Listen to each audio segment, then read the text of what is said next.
Romance of the Three Kingdoms, Chapter 36. Cao Ren, he's already a known figure, right? And he is absolutely livid. Seething. Two of the generals have just been taken out. And his reaction, it's immediate, it's fiery. He decides to march this massive army straight out of Fancheng. Not a small force. No way.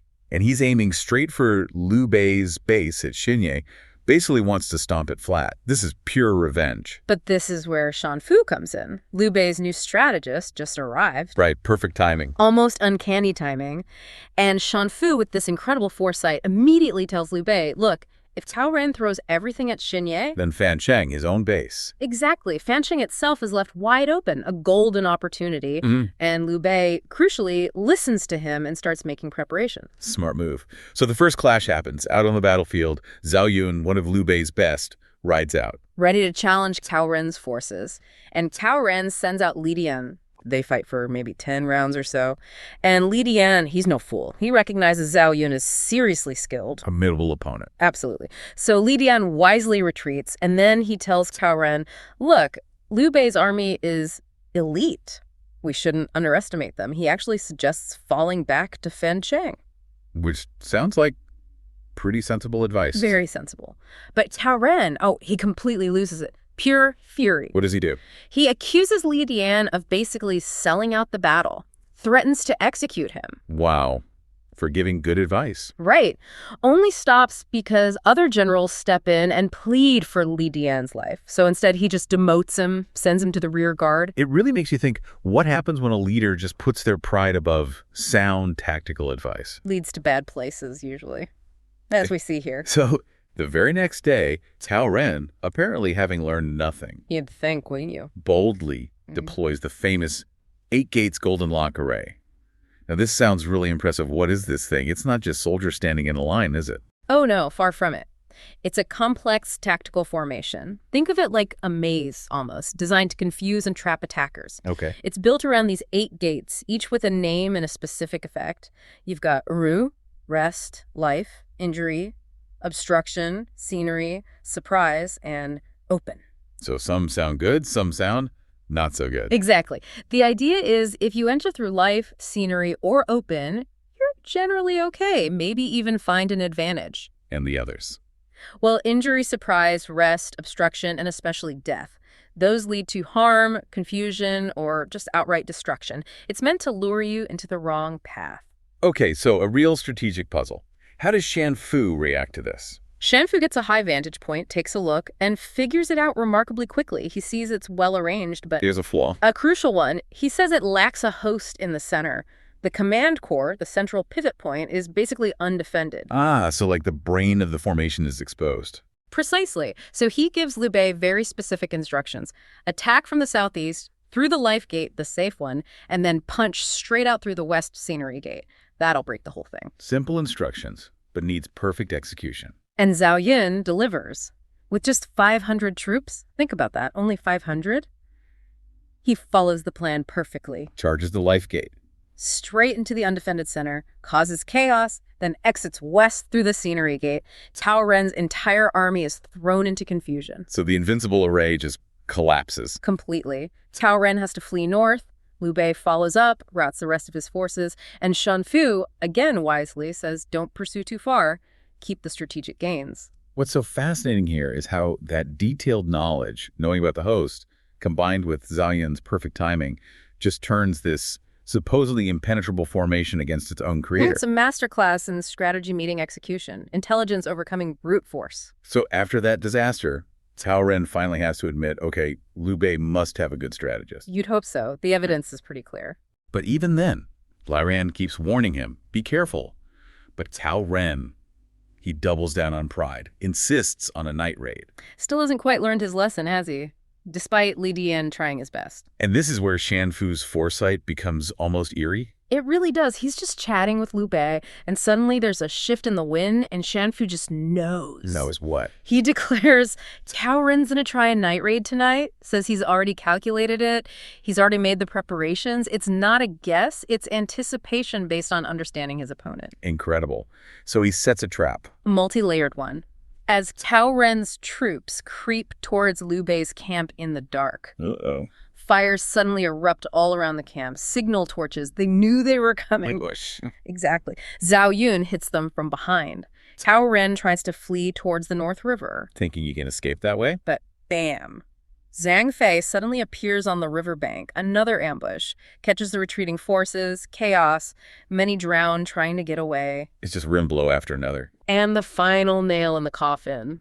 Cao Ren finally makes it back towards Fancheng, his base, desperate for safety. Only to find Guan Yu standing on the city walls. Guan Yu announces he'd already taken Fancheng while Cao Ren was busy getting routed. Oh, that's devastating. Complete defeat. Total. Cao Ren has nowhere left to go nearby. He flees all the way to Zhushang. And it's only on that journey he learns for sure that Shan Fu was the genius behind his utter downfall. So connecting this, it wasn't just, one battle won. It was like peeling an onion layers of strategy, anticipating the night raid, the river ambush, and taking Fancheng simultaneously. A strategic masterpiece, perfectly executed across multiple fronts. It dismantled Cao Ren completely. So Fancheng is won. A huge victory thanks to Shan Fu. Liu Bei, following his advice, put Zhao Yun and 1,000 troops there to hold it before heading back to Xinye. Victory lap, right? Seems like it. But it's right here, in this moment of triumph in Fancheng, that something else happens, a personal decision. Ah, yes. Liu Bei enters the city. He's welcomed by the local magistrate, Liu Mi, who happens to be related to the imperial Han family. Right. And Liu Mi has this nephew, Ku Feng. His parents had passed away. Okay. Liu Bei sees the young man, likes his bearing, his demeanor, and decides, on the spot almost, to adopt him as his godson. Gives him a new name, too, right? Liu Feng. Renames him Liu Feng, and then tells the boy, okay, now go acknowledge Guan Yu and Zhang Fei as your uncles. Treat them with respect. Seems like a nice gesture. Kind, perhaps. Yeah.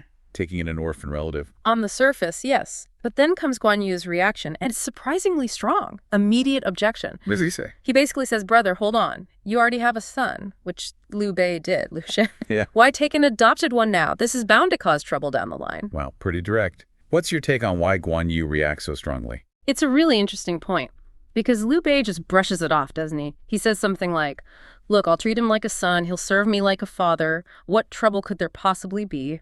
Famous last words, maybe? Well, the text notes Guan Yu remained unhappy about it. So was Guan Yu just being, grumpy or overly traditional? Or did he have a genuine, deeper insight? A kind of foresight into family politics, succession issues, human nature within power structures? Yeah, especially in a potential ruling family. Adding another son, even adopted, could complicate things, couldn't it? Absolutely. Questions of loyalty, inheritance, status. It adds a whole new layer of complexity. Guan Yu seems to sense that potential friction immediately. So Liu Bei dismisses it, but Guan Yu's clearly not convinced. Leaves a little seed of doubt, doesn't it? Cao Ren and Li Dian, they're back in Xucheng. And they're not bringing good news. They've just taken some serious hits from Liu Bei's forces. Basically, they got outsmarted. So Cao naturally wants to know who's responsible. Who's this strategist suddenly making Liu Bei look so good? And they give him a name, but it's kind of vague. Shan Fu. Just Shan Fu. Yeah. But then Cheng Yu steps in. He's one of Cao Cao's key strategists, very sharp. And he knows more. He says, hold on, that's not just Shan Fu. That's Xu Shu, also called Xu Yuanzi. Ah, so Cheng Yu knows him. And this name, Xu Shu, clearly means something significant. Oh, absolutely. And his backstory is, well, it's pretty dramatic. Well, as a young guy, he wasn't a scholar. He was good with swords, apparently got involved in some revenge plot for a friend, killed someone. Whoa. Yeah, got caught, but then his friends busted him out. And after that close call, he completely changed his life, changed his name, that's where Shan Fu comes from, and just threw himself into studying, became a serious scholar, even discussed things with famous thinkers like Sima Hui. So a total transformation from swordsman on the run to respected strategist. Exactly. And Cheng Yu's assessment, he tells Cao Cao flat out, Xu Shu is 10 times more capable than Cheng Yu is. 10 times. Coming from a rival strategist, that's a massive statement about Xu Shu's talent. It really is. And Cao Cao gets it immediately. He understands that having Xu Shu on Liu Bei's side, that changes everything. Liu Bei is suddenly a much bigger threat, a truly formidable opponent. Which brings us back to that strategic problem. What do you do when your enemy suddenly has genius-level talent advising them? And Cheng Yu, he's already got a plan forming. Yeah. So it's clever, but definitely ruthless. Okay, what's the plan? He points out Shushu's known weakness, or maybe his greatest strength, depending how you see it. His extreme filial piety, his devotion to his mother. Right. You mentioned his father died young, and a brother recently passed too, so it's just him and his elderly mother. Precisely. So Cheng Yu suggests, let's trick the mother into coming here to Xuchang. Get her under Cao Cao's control. Okay. And then what? Then the idea is to force her, or trick her, into writing a letter to Xu, begging him to come back to her side, to Cao Cao's side, using his love for her, his duty, to pull him away from Liu Bei. Wow. That's using his deepest virtue against him. It's psychological warfare, really. It is. It's attacking the person, not just the position. And Cao Cao, seeing the strategic value of getting Xu away from Liu Bei, he agrees. So they lure the mother. They do. Cao Cao sends for Xushu's mother. When she arrives in Xuchang, he puts on a show. Treats her very well, with respect, gives her gifts. Outwardly, at least. It's in the trap. Yeah. But then comes the direct pressure, right? Yes. Cao sits down with her. He starts by praising Xu, acknowledging his talent. But then he twists it. He says, Xu serving Liu Bei is like fine jade falling into mud. A betrayal of his potential, a betrayal of the court. Trying to frame it as Xu being misguided, wasted on Liu Bei. Exactly. And then he asks her directly, write a letter to your son. Bring him here. The emperor will reward him greatly, reward you greatly. He's trying to make it sound official, legitimate. And how does Xushu's mother react to this? I mean, she must know Cao Cao's reputation. She's incredible. She doesn't buy it for a second. Instead, she turns it back on her. She asks him, tell me about this Liu Bei my son serves. Putting him on the spot. Totally. And Cao Cao, he launches into this attack on Liu Bei's character. Calls him a nobody, a commoner, pretends he's related to royalty, but isn't really, says he lacks integrity. You know, outwardly a gentleman, inwardly a villain. Standard political slander. It's trying to poison the well, make her doubt her son's choice. But it backfires spectacularly. Xushu's mother. She just erupts. What does she say? She calls Cao Cao a liar to his face. She praises Liu Bei.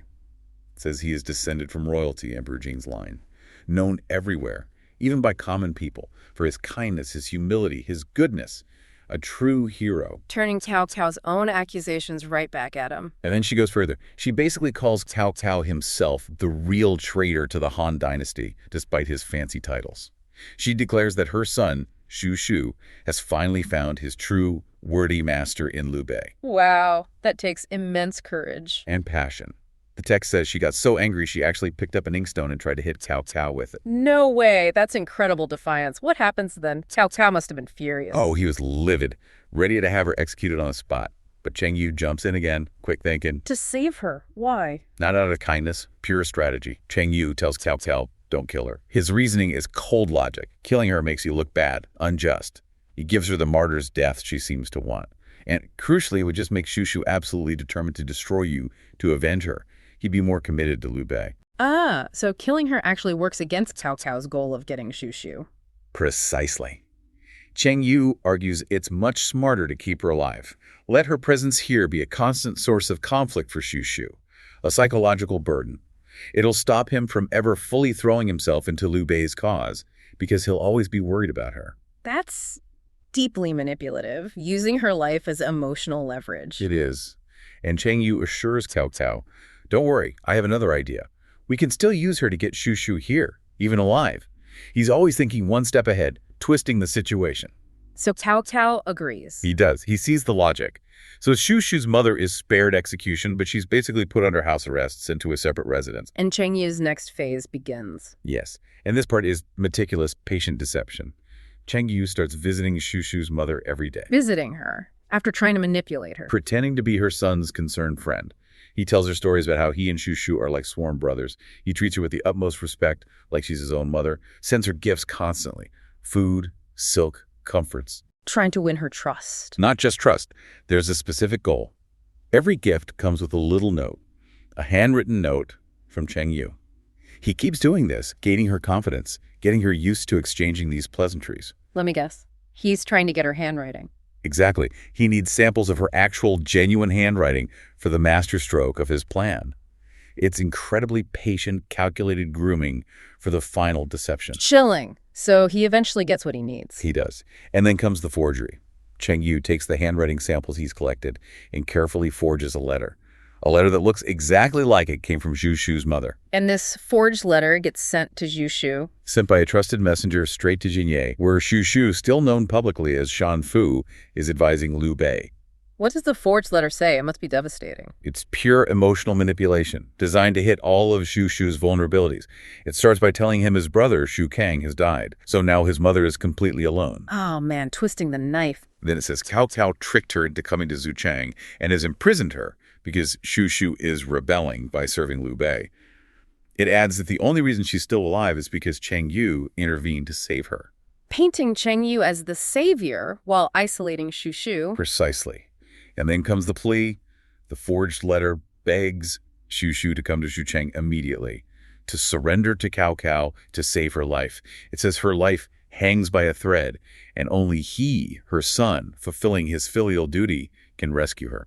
That's brutal. It puts him in an impossible position. How does Xu Shu react when he gets this? It hits him like a physical blow. The account says tears just started streaming down his face like a spring. He's completely overcome with grief and distress. He feels he has no choice but to go. So he decides to leave Liu Bei. He feels he has to. He goes straight to Liu Bei. And this is where he finally reveals everything. His true identity? Yes. He tells Liu Bei, I'm not really Shan Fu. That was just a name I used when I was fleeing some trouble in my past. My real name is Zhu Shu, courtesy name Yuanzi. He comes clean. Completely. He even explains his journey, how he initially checked out another warlord, Liu Biao, but found him incompetent. How the famous sage Sima Hui, also called Shui Jing, specifically told him he should serve Liu Bei. He even mentions doing that slightly odd thing, singing wildly in the marketplace specifically to get Liu Bei's attention. So he lays it all out. His real name, his past, why he chose Liu Bei, and then the bad news. Then the bad news. He explains, painfully, why he has to leave. He shows Liu Bei the letter, explains his mother is trapped, possibly near death, because of his service. It's that filial duty again, the core conflict. Exactly. He tells Liu Bei, look, I want to stay. I want to help you achieve great things. But my mother, she comes first. My duty is absolute. He's heartbroken about leaving, says he hopes they can reunite someday, but right now, he has no other path. How does Liu Bei take this, losing his brilliant new strategist just when things were looking up? Liu Bei is also deeply saddened. He totally understands the bond between mother and son, that powerful sense of duty. He doesn't blame Xu Shu at all. But then, things take another turn. Oh, what happens? One of Liu Bei's other advisors, Sun Qin, pulls Liu Bei aside privately, and he offers some very different advice. Different how? Sun Qin is thinking purely strategically, coldly logical. He says, look, Xu Shu is a genius. He knows everything about our plans, our strengths, our weaknesses. That's true. He's an insider now. If he goes to Cao Cao, Sun Qin argues, Cao Cao will use him, and he'll be an incredibly dangerous enemy for us, a huge threat. Okay, that makes sense strategically. So what's Sun Qin's solution? His solution is pretty ruthless. He tells Liu Bei, you should keep Xu Shu here, forcefully. Don't let him leave. Just imprison him, his own advisor. Essentially, yes. And Sun Qin's reasoning gets even darker. He says, if Xu Shu doesn't go back, Cao Cao will probably get angry and kill his mother. Whoa. And if Cao Cao kills his mother, Sun Qin continues, then Xu Shu will be filled with hatred for Cao Cao. He'll want revenge. He'll fight ferociously for you, Liu Bei, to destroy Cao Cao. So Sun Qin is suggesting Liu Bei basically sacrifice Xu Shu's mother to guarantee Xu Shu's loyalty and fury. That's the calculus. It's brutal pragmatism. Prioritize the strategic outcome above absolutely everything else. Let the enemy do the dirty work that ultimately benefits you. What does Liu Bei say to that? This is a real test of his character, isn't it? It is. And Liu Bei's response is immediate. No hesitation. He completely rejects Sun Qin's idea. Outright. Why? What's his reasoning? It comes down to his core values. He says, essentially, to cause someone's mother to be killed just so I can use her son. That's inhumane. I could never do that. He draws a moral line. A very clear one. Yeah. And he adds, to forcibly keep Xu Shu here, preventing him from fulfilling his duty to his mother, that would be unjust. Inhumane and unjust. Those are his words. And then he makes this powerful statement, something like, I would rather die myself than do anything inhumane or unjust. Wow. That's putting principle way ahead of perceived strategic advantage, especially when losing Xu Shu is such a blow. It really is. He's choosing his moral code over a potentially winning, though ruthless, strategy. And the text notes that everyone who heard this, all his followers, they were deeply impressed, moved by his integrity. And what really hits me is not just the emotion, but how this personal bond becomes a strategic weak spot for Liu Bei. That's a great point. His grief is so intense, like you said, saying even dragon liver and phoenix marrow, basically the best food imaginable. It's like nothing without Shu Shu. Exactly. Yeah. It just shows how tangled up trust and strategy were. Makes you wonder, doesn't it? Can leaders actually afford to depend that much on one person? Even a genius. It's a tough question. And Shu Shu, even though he's forced to leave, he makes this really solemn promise. He tells Liu Bei flat out, I will never set a single plan for Cao Cao. Which is more than just loyalty, right? It's kind of like an early poison pill strategy almost. Yeah, like you can have me, but you won't get my brain. Exactly. He's making sure his knowledge is useless to the enemy. It shows this ethical line he won't cross, even under duress. Hints at the kind of integrity needed for real influence. And the goodbye itself. Oh, man. It's just drawn out and so sad. They drink, they cry, wait for dawn. Then they ride out of the city together, stop at a pavilion, say goodbye again. But Liu Bei just can't let him go. He sends him off, then rides after him a bit, sends him off again, follows further. You can feel how painful it is, the reluctance. It's stretched so thin you feel the tension. But then Liu Bei does that thing you mentioned, that really wild thing. As Shu Shu finally rides off, he points with his whip, shouts, I wish I could cut down all these trees. Yeah. What does that moment, that totally desperate, almost irrational act, what does it really tell us about Liu Bei here? Well, it's extraordinary because it's irrational, isn't it? It paints this picture of grief and dependency. A leader just completely thrown by losing his strategic anchor. It's not just sadness. No, it's deeper. It's like this gut reaction to losing his guiding light. He's literally trying to smash down obstacles to keep that connection, even visually. Yep. Shows you how deep the void is, strategically and personally. So Liu Bei's just lost in this despair. Yuanzi is gone. What am I going to do? Yeah. Totally heartbroken. And just when you think, okay, this is just pure tragedy. Boom. Shu Shu suddenly pats his horse and returns. Just turns around. Liu Bei must have thought, he's staying. Just this rush of hope, right? Absolutely. He thinks Shu Shu's changed his mind. So, why? Why the dramatic U-turn? Shu Shu says it's because in all the chaos, he forgot one word. One word. But thinking about that return, beyond just the forgotten word, was it purely about loyalty? Or maybe a bit of regret, like he wished he could stay? How do you read that? That's interesting. Because I think it's not just loyalty. It's almost like an acknowledgement of the situation. He knows he's leaving Liu Bei vulnerable. Right. So this recommendation, it becomes his last, maybe his most powerful act of support. It's his way of making sure his legacy with Liu Bei isn't just the guy who was forced to leave. So it's also about ensuring his contribution continues, even in absence. Exactly. He provides this crucial connection. He's almost like weaponizing his departure to help Liu Bei. Okay, so that forgotten word, what is it? It's the recommendation of a wondrous scholar, a Kishi, living just, 20 li? About 7 miles, yeah. Yeah. Outside Shenyang City in a place called Longzhong. Liu Bei hears this, and he's immediately like, great, I'll send you to invite him. But Zhu Shu stops him.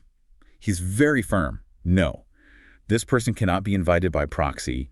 You must personally go seek him out. You have to go yourself. Yes. And then comes the big comparison, the thing that really raises the stakes. Getting this person, Zhu Shu says, would be like King Zhu getting Lu Wang, or the Han Dynasty getting Zhang Liang. Whoa, okay, those are legends, like the absolute top tier of ancient Chinese strategists. That's a huge claim. It is. And what's really telling is Liu Bei's next question. He asks, okay, but how does this guy compare to your talent, Zhu Shu? Yeah, good question. And Zhu Shu's reply. Eh. It's incredibly humble, but wow, is it powerful. He calls himself a humble, useless piece of wood. Ouch. Compares himself to this scholar like a worn-out horse next to a quillin. A quillin is like this mythical, super auspicious creature. Right, like a unicorn crossed with a dragon, sort of. Kind of. Or, he says, like a crow paired with a phoenix. A crow and a phoenix. I mean, that's not just being humble. That's an almost cosmic difference he's describing. Totally. And he goes on. He says this scholar often compared himself to Guanzong and Yu Yi, also legendary figures. Right, big names again. But Zhu Shu says, in my view, Guan and Yu, they might not even be equal to this guy. Seriously. He's saying this unknown scholar is potentially better than those established legends. That's what he implies. He says this person has the talent to weave heaven and earth, that he's truly 1 in 100 million. It's practically a divine announcement. Wow. Okay, so this isn't just, hey, here's a smart guy. This is This is almost prophecy. It absolutely is. It tells Liu Bei, and it tells us, the listener, that we're about to meet someone on a completely different level. It sets the expectations sky high. Compels Liu Bei to take this search very seriously. No doubt. So who is he, this mystery man, this 1 in 100 million? Finally, we get the name, Zhu Jiliang, courtesy name Kongming. From Langya Yangdu, descendant of a guy named Zhu Gifeng. We get a bit of backstory. Father died young, raised by his uncle near Xiangyang. And later, he's just like farming in Nanyang on a place called Wulonggang, which means Sleeping Dragon Hill, basically. And that's where he gets his famous nickname, right? Yeah. He calls himself Wulong, the sleeping dragon. Wulong, Sleeping Dragon. Now, that rings a bell for Liu Bei. He suddenly remembers something. Yeah, he recalls this prophecy he heard earlier from this sage, Sima Hui, the water mirror master. All right, Sima Hui. Who talked about Fulong, which is sleeping dragon, and Fen Shu, the young phoenix. And he said, if you can get just one of these two, you could stabilize the whole world. pretty much. And Zhu Shu confirms it right there. Yes. Kongming, he is Fulong the sleeping dragon. And Peng Tong, another figure from Xiangyang, he's Fen Shu, the young phoenix. Exactly. Liu Bei's reaction, just pure joy. The text says he felt as if he had just woken from a dream. He admits he was totally blind until Zhu Shu said all this. It's his big eureka moment, isn't it? He suddenly sees the path forward. Totally. The solution to all his strategic problems just landed in his lap. There's even a poem mentioned praising Zhu Shu for this moment. Highlighting how crucial that recommendation was. That single word from Zhu Shu could make the sleeping dragon rise. Yeah, the implication is crystal clear. Without Zhu Shu stepping in right then, Liu Bei might never have found this hidden genius. It really speaks to the power of, connections and trusted advice, but also the importance of that connector role, bringing the talent to the power. It's a strategic move by Zhu Shu, not just an emotional one. So what does this mean for Liu Bei's immediate plans? Does he hesitate? Not for a second. He's totally enthused. Gets substantial gifts ready right away. And he takes his sworn brothers, Guan Yu and Zhang Fei, with him. Yep. Off they go, heading straight for Nanyang to invite Kongming, and so begins the famous quest. The 3 visits to the thatched cottage. The legend starts here, but wait, there's one last bit before Zhu Shu actually leaves for Cao Cao, right? There is. One final act of loyalty. Zhu Shu's a bit worried, maybe, that Kongming won't actually agree to help Liu Bei. Understandable, after saying Liu Bei has to go personally. Right, so Zhu Shu actually makes a detour himself. Goes to Wulonggang, visits Kongming, and basically urges him, hey, please help Liu Bei out. Trying to smooth the path one last time. A pretty selfless gesture. Very selfless. So how does Kongming react to this? Zhu Shu trying to pre-introduce him, essentially. Not well. That's surprisingly blunt, actually. Kongming is kind of indignant. Really? Yeah, he asks Zhu Shu pretty sharply, do you take me for a sacrificial offering? Oof. What do you think he meant by that? Sacrificial offering? Well, he's basically rejecting the whole idea of being delivered or presented like he's some kind of object, a gift being handed over. Ah, like a commodity. Exactly. And then he just flings his sleeves and walks away. Huh. Leaves Zhu Shu standing there totally ashamed. Wow. That's harsh. But Yeah. it tells you something important about Kongming right away, doesn't it? Absolutely. It screams independence. Genius on its own terms. Mm-hmm. He's not interested in being brokered or treated like some prize to be acquired. He demands respect, the personal touch, His talent needs to be sought out properly. It's a very early, very strong signal of his character. Man. You got to feel for Zhu Shu there. He's making this huge sacrifice, going to his mom, trying to do one last good thing for Liu Bei, and he gets completely shut down. Yeah, it's almost brutally direct, isn't it?